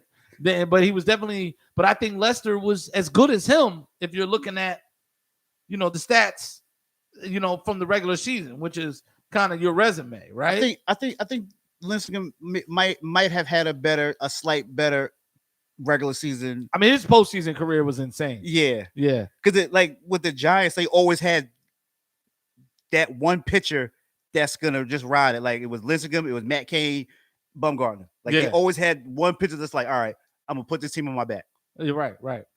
So this is gonna be interesting, man. This is a good conversation. Mhm. But 3 rings, and he's a major part of the pitching staff. I think you have to. You don't look at those years where he won that championship, but like I said, it's how he's going to be viewed up against the guys from the era he pitched with and against. Mhm. You see what I'm saying? I think that's going to be how he's viewed, and that's how I would view it if I'm a writer. Because I think like because I gotta look at it like, let's say Bumgarner retires, and then going into the hall, it's like, all right, we got one spot left.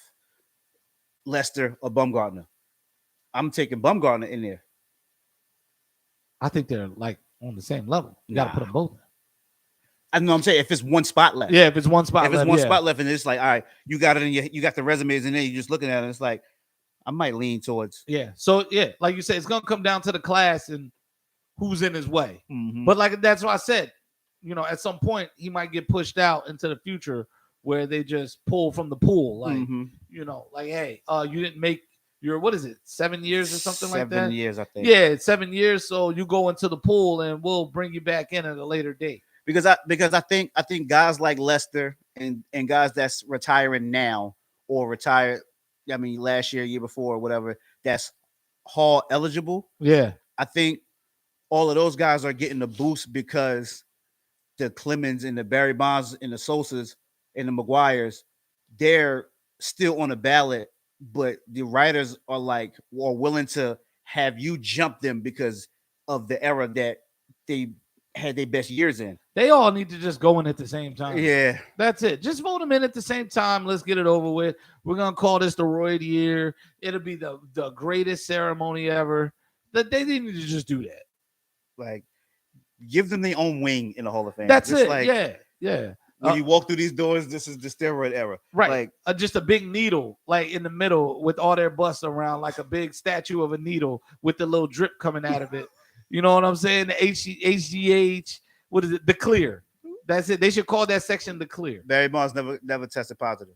He didn't, man. The only person that was never McGuire told on himself. Yes. Yeah, that was why I was like, yo, why you snitch on yourself? And then Andy Pettitte snitched on Roger Clemens. And that man, Rafael Palmeiro. I never used steroids. And then 2 months later, you get popped, dog. Piss hot. Yeah, you pissing hot. That means you're taking the old school steroids. You ain't even taking the new shit. Mm-mm. With the masking agent, you was just straight up in the stall with the big hospital needle in your butt. Mm-hmm. Yeah, man.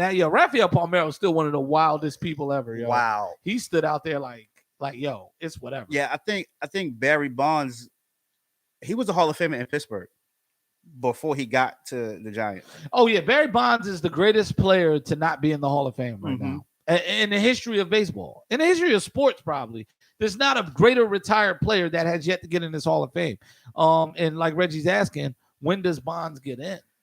I just don't know. I don't know. They got to let the grudge go. Yeah, they at have this to. point. They have to. Yeah, they got to let it go, man. Because it wasn't just hitters that was juicing. Pitchers was juicing too. Everybody was juicing. So it was like, I think I was juicing. You probably was. Yeah, it was the thing to do. Yeah, it was the it thing. Right. But I just think, what I mean, they're just singling out those guys where like everyone in the league was doing it. Remember the guy Brady Anderson from the Orioles? Brady Anderson, yeah. He hit 50 that one year and then never went past 9 before or after that. Nope. Nope. Yep. Everybody was doing it. Like lesser players were doing it, but they just wasn't good enough to get. That was back in the Cal Ripken, Eric Davis days. Yeah. You know what I'm saying? Of the Orioles. Mike Mussina days.